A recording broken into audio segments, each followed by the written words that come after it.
Une histoire simple est un film de Claude Sautet qui a été produit en 1978 et qui est sorti à la fin de l'année, qui a obtenu donc un César. C'est pour ça qu'il est connu, qu'il a même été nominé aux Oscars en 1979. Ça fait donc 10 années que Claude Sautet tourne pratiquement tous ses films avec Romy Schneider. Et c'est un très grand cinéaste des années 70. C'est le premier film que j'ai tourné. Donc je suis rentrée, dans ce métier par la porte la plus prestigieuse et la plus glorieuse, avec des gens que j'admirais depuis toujours, avec, un metteur en scène qui était, quelqu'un que je pensais d'inatteignable. J'ai été émerveillée par ce tournage.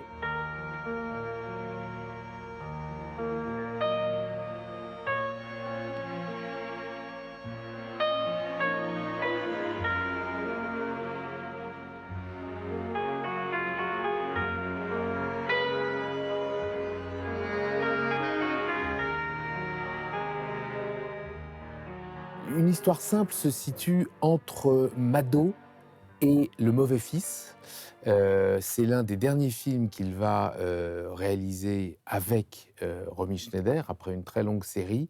Et d'une certaine manière, à l'époque, Sautet représente à lui seul pratiquement un mouvement du cinéma. C'est donc le nouveau film de Claude Sautet. Et les films sont toujours vus par le même public, avec une vraie constance, avec un vrai succès sans cesse renouvelé. Donc quelque part, on est vraiment dans la construction année après année d'une filmographie. Claude Sautet est un grand réalisateur qui se trouve dans une situation un tout petit peu paradoxale puisqu'il est décrié par les uns et adulé par les autres. Pour faire court, il est détesté par la nouvelle vague et les cahiers du cinéma et de facto, il est adoré par Positif. C'est-à-dire en gros, c'est pas un O'Hara mais un Ho Chi Minh ou alors c'est pas un Montagu, c'est un Capulet. Voilà, c'est Claude Sautet est malgré lui, et sans d'ailleurs que ça l'intéresse en quoi que ce soit, est situé dans cette opposition absurde autour du cinéma de nouvelle vague. Il est considéré en tout cas comme un classique.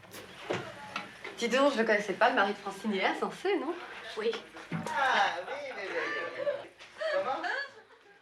La rumeur dit que ce serait Romy Schneider qui aurait demandé à Claude Sautet de faire un film de femme. C'était l'époque du café-théâtre, le féminisme, l'après 68. C'était, voilà, il y avait une ébullition un peu féministe, féminine, qui, les créateurs ont pris le train en marche, quoi. Comme ça se fait toujours. Il y a un mouvement populaire, il y a quelque chose qui se fait dans la population et la création suit. Et l'économie de ce métier suit. Et donc, c'était obligatoirement, il devait y avoir un film de femme à un moment quelque part. Mais en tout cas, Sautet retrouve Jean-Loup Dabadi. D'une certaine manière, c'est une équipe déjà constituée qui se renouvelle et qui se lance dans une nouvelle expérience. Et j'imagine qu'à l'époque, c'était plus une envie collective, quelque chose qui se construit ensemble, qu'une demande d'une actrice, serait-elle la muse, vers son metteur en scène.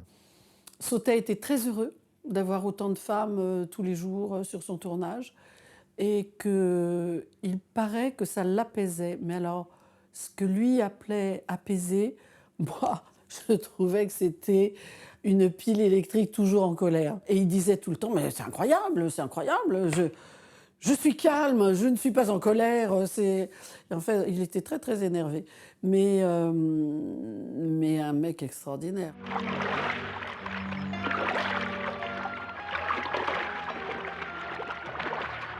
Ce n'est pas un secret de dire que depuis leur premier film ensemble en 1969, Claude Sautet et Romy Schneider ont partagé une intimité humaine, une intimité artistique. Ils ont été amis, ils ont été incroyablement fusionnels et quelque part ces années 70 sont éclairées par le duo, le tandem Romy Schneider, Claude Sautet. Est-ce que Sautet voulait offrir un rôle à Romy Schneider? C'est difficile à dire. De toute façon, tous les réalisateurs veulent réaliser un grand film et veulent faire un cadeau à leur actrice. Je crois que un vrai film réussi mise sur une relation, une fascination entre un homme et une femme, entre un acteur et une actrice et un réalisateur ou inversement. Il y a de toute évidence l'envie d'un don de la part du réalisateur et l'envie d'un partage de la part d'une actrice.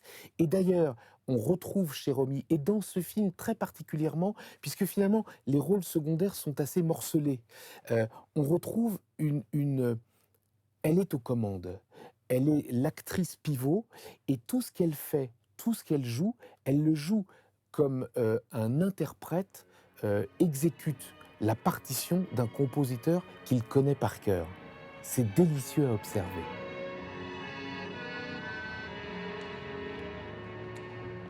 Claude Sautet a toujours aimé appréhender les sujets du moment, les sujets qui faisaient la vie quotidienne. Évidemment, le film commence par une séquence autour de l'avortement, et la loi Veil avait été votée 4 ans plus tôt. C'était effectivement quelque chose de très puissant, parce que ça posait très simplement le fait que maintenant on choisissait ses grossesses et on choisissait ses maternités. Donc quelque part, on est dans un thème d'actualité, mais autour de ce thème d'actualité qui sert de départ et presque de point d'arrivée à une histoire simple, il y a bien d'autres thèmes. La femme ouvrière, la défense de la vie privée face à la vie professionnelle, les relations de couple, l'enfant, presque l'amitié, voire plus entre deux femmes. On est dans quelque chose de très particulier qui en réalité embrasse évidemment ce thème d'actualité qui est l'avortement et l'interruption volontaire de grossesse, mais qui en réalité embrasse bien plus que cela. Martin t'a appelé? Ah, pour la voiture d'occasion? Ouais, ouais. Bien cher, dis donc. Hein. Je te l'avais dit.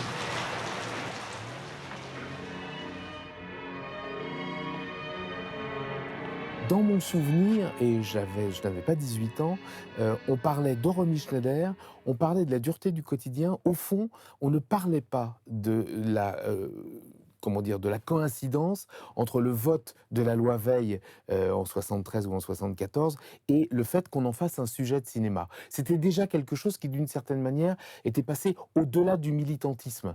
Des gens s'étaient battus pour obtenir l'interruption volontaire de grossesse. Le résultat avait été obtenu. Désormais, cela devenait un sujet de vie quotidienne et de société. Et c'est vrai que c'était officialisé par la création un fait de société. Et qui mieux que Claude Sautet? Vous avez pas tiré à la carabine? D'abord, qui c'est qui a porté ça? C'est nous, maman l'a remporté. Non, Jérôme, tu as vu ça, le canon, les rayures? Non, tu sais, c'est pas le genre d'endroit où je regarde tellement. Dans tous les films de Sautet, les personnages sont forts. Je veux dire, c'était quelqu'un qui n'était pas tiède. Hein. Il avait des opinions, il avait des colères, il était engagé, il était... je veux dire, bon, c'était pas n'importe qui. Hein. C'était quelqu'un qui se positionnait. Il est difficile de faire la part entre ce que l'on doit au scénariste et ce qu'on doit au réalisateur. Sautet avait une manière d'écrire sa musique très particulière et d'une certaine manière, même si seul Dabadi est nommé comme scénariste, en réalité c'est un scénario qui évidemment a été écrit à 4 mains et Dabadi a écrit du Sautet et Sautet a eu plaisir à l'évidence à retrouver Dabadi comme partenaire dans l'écriture. Et je crois que c'est Sautet qui a... qui a poussé Dabadi. Il n'avait pas le poussé beaucoup parce qu'il a un talent fou, Dabadi. Faire des personnages très entiers, très musclés, avec des pulsions fortes, quoi.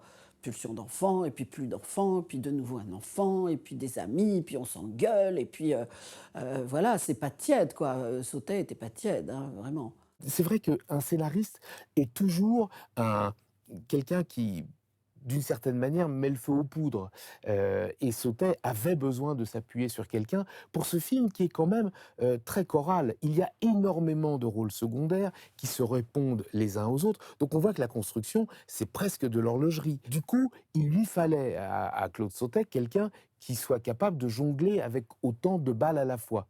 Et je crois que le tandem Sautet-Dabadi, en cela, a complètement excellé. Une histoire simple est un film d'une telle perfection dans sa construction scénaristique qu'on ne peut qu'être sans voix. C'est très compliqué, et comme toutes les choses très compliquées, mais parfaitement réussies, elles ont l'air très simples.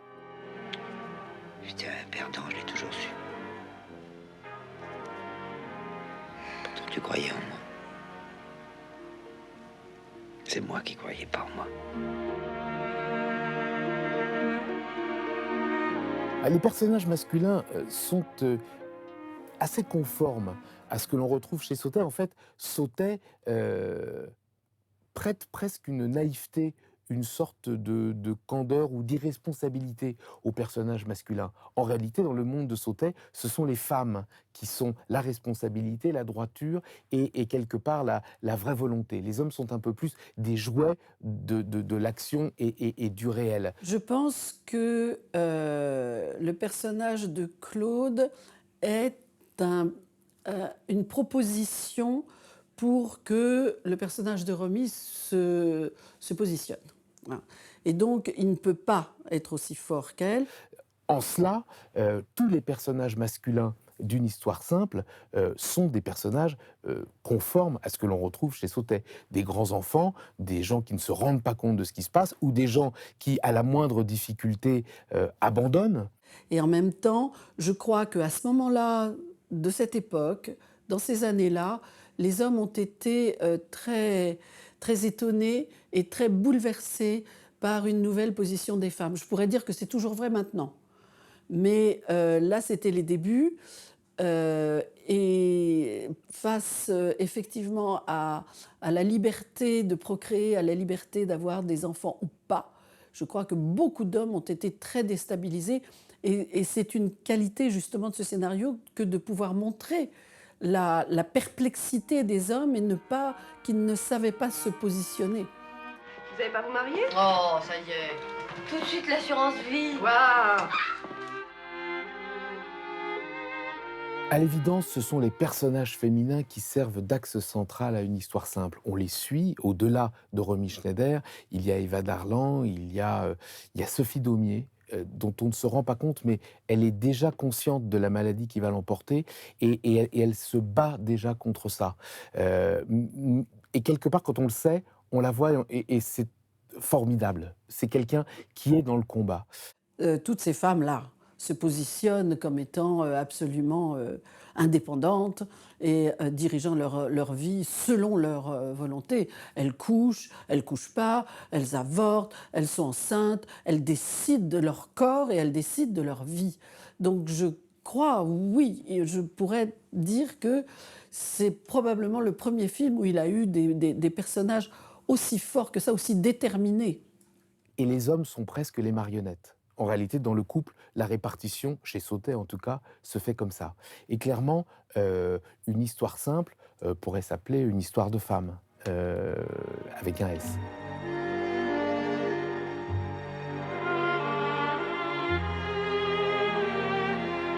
On ne peut pas parler d'un Vincent-François Paul et les autres au féminin parce que Vincent-François Paul et les autres était l'histoire d'une amitié et tout se construisait autour de cette amitié. En réalité, chacune de ces femmes est certes amie, elles se côtoient dans la réalité, soit sur le registre professionnel, soit sur le registre amical, mais en réalité, elles ont toutes leur rôle, leur personnalité et leur vie indépendante. Il n'y a pas cette interaction, ce côté ode à la plutôt destin commun. Il y en a qui vont vers le haut, il y en a qui vont vers le bas. Chacun se bat, chacun vit la vie comme elle est. Il y a une chaleur, une amitié profonde qui passe au-delà des divergences, comme dans les films de Sautet, où vraiment les relations humaines sont fortes, elles résistent aux engueulades, elles résistent aux amours difficiles, elles résistent à tout. Et je crois que pour ce film-là, Sautet, clairement, a fait un film sur, autour et pour Romy Schneider. Et d'ailleurs, elle a une manière de jouer, elle a les épaules, elle mérite incroyablement le César qu'elle a obtenu en 1979, car en réalité, la moindre de ses expressions, le moindre de ses clins d'œil, sa voix incroyable, c'est formidable. Elle a juste 40 ans, elle est dans la maturité et dans la beauté absolue. Clairement, c'est un film à deux. It Takes Two to Tango, une histoire simple, c'est un tango entre Claude Sautet et Romy Schneider. Ça ne fait aucune espèce de doute.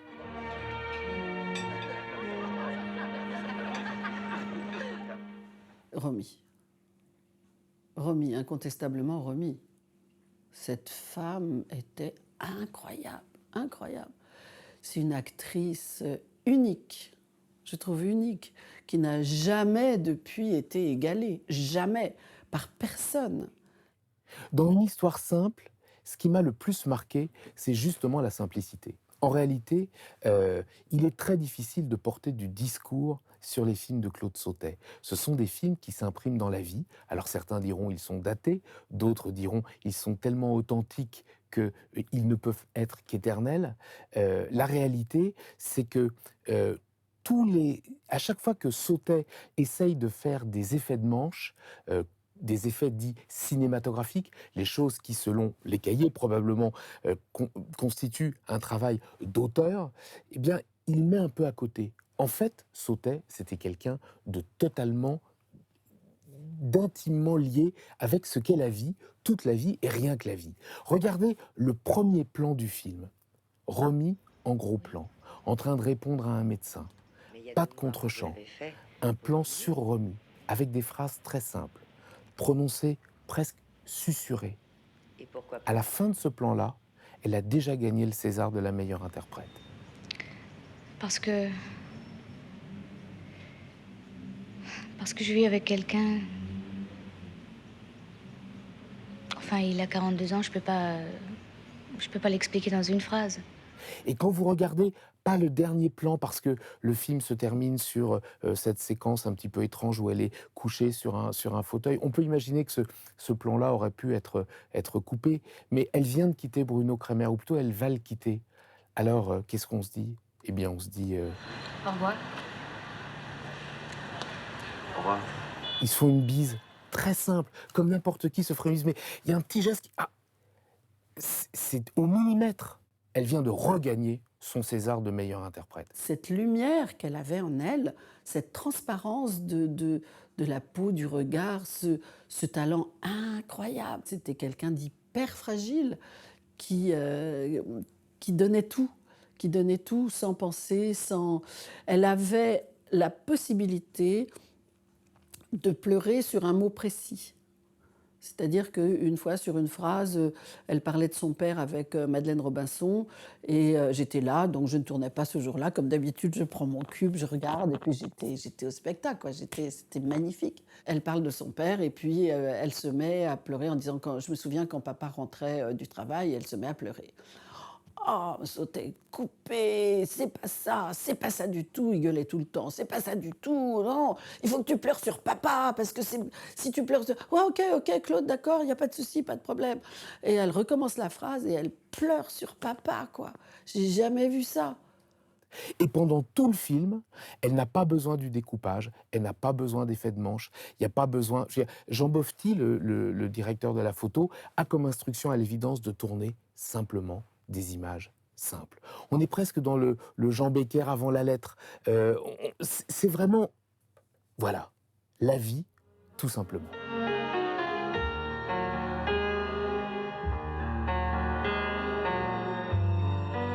C'est difficile de faire la limite entre la vie de Romy, ce qu'était Romy, et le personnage de Marie dans le film. Ce qu'on imagine mal, c'est que Romy, au moment où elle tourne le film, est évidemment en prise avec des problèmes personnels assez terribles, et 4 ans plus tard, elle disparaît, en 1982.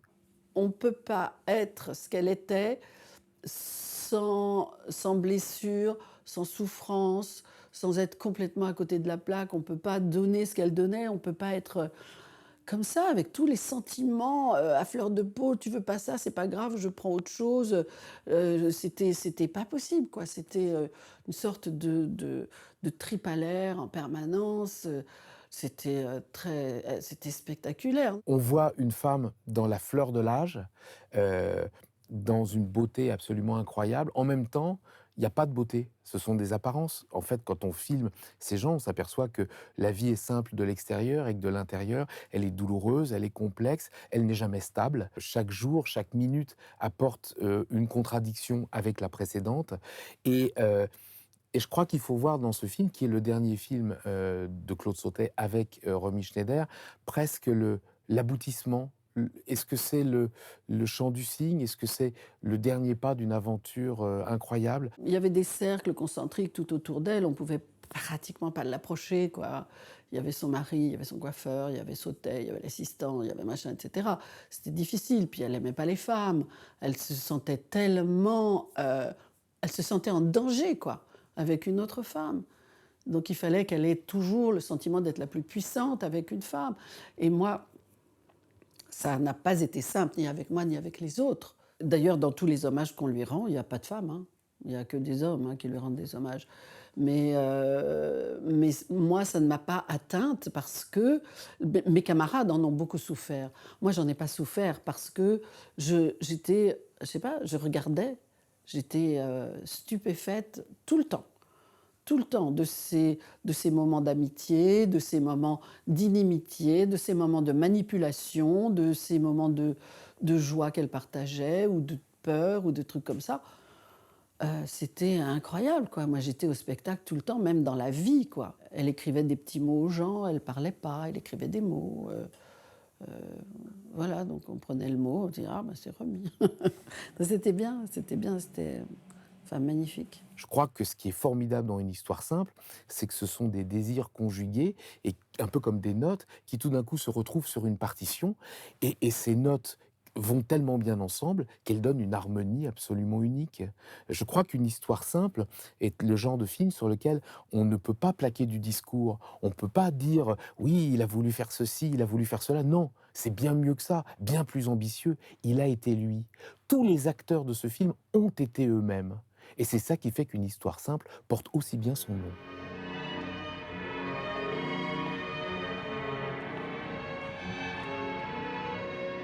Certains diront que cette histoire, elle est trop simple. D'autres diront qu'elle est très compliquée et qu'on a appelé ça une histoire simple. Mais la réalité, c'est que ce sont des personnages qui, très simplement, sont ballottés par la vie, par les événements, par les désastres du quotidien. Il n'y a rien inventé, il n'y a que des choses qui sont paradoxalement notre quotidien d'aujourd'hui. Je veux dire, les relations entre les hommes et les femmes, comment la vie professionnelle vient détruire la vie privée, lentement mais sûrement. On est presque étonné de voir dans une séquence Claude Brasseur aller dans un téléphone dans un café, parce qu'évidemment, dans les années 70, le téléphone portable n'existe pas. On se dit que s'il y avait aujourd'hui ce genre de réunion dans des cafés, etc., tout le monde aurait son téléphone portable et ils seraient tous en train d'être dérangés toutes les 2 minutes. Mais à part ça, finalement, les problèmes qui se posaient en 78 sont les mêmes que ceux qui se posent aujourd'hui.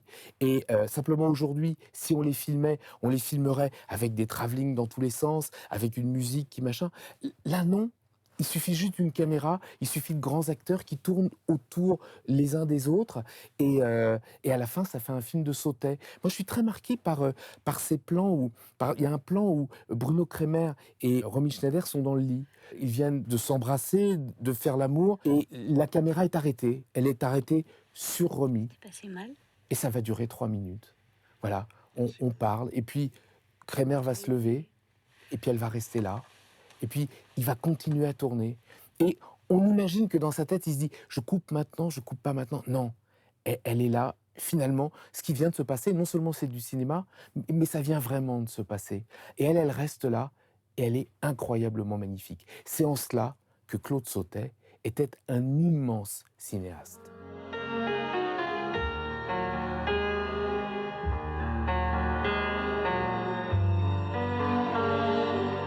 Claude Sautet disait que malgré toute l'énergie, toutes les tentatives d'innovation, en réalité, pendant toute sa carrière, il n'avait cessé de faire le même film. C'est peut-être vrai. Peut-être, quand on tombe amoureux, on essaye de tomber toujours amoureux de la même femme impossible ou rêvée. Peut-être. Il peut avoir l'impression d'avoir fait le même film parce que c'est lui qui l'a fait et que lui voit que... Voilà, mais vu de l'extérieur... Non, les créateurs ont toujours une constante, bien sûr. Blier, il a un style, on reconnaît le Blier, on reconnaît du Blier, et on reconnaît du Sautet. Le cinéma de Claude Sautet a évolué, comme le cinéma de tous les cinéastes. Sa technique a changé, les techniques ont changé parce que le film a changé, les caméras ont été plus mobiles, comment dire, les émulsions de pellicule, l'Eastman Color change, on devient un petit peu plus rouge, un petit peu plus vert, on a plus de marge de manœuvre à l'étalonnage ou au son. Et puis quand le montage virtuel arrive, on peut monter plus court, plus cut, on peut faire plus de simulations.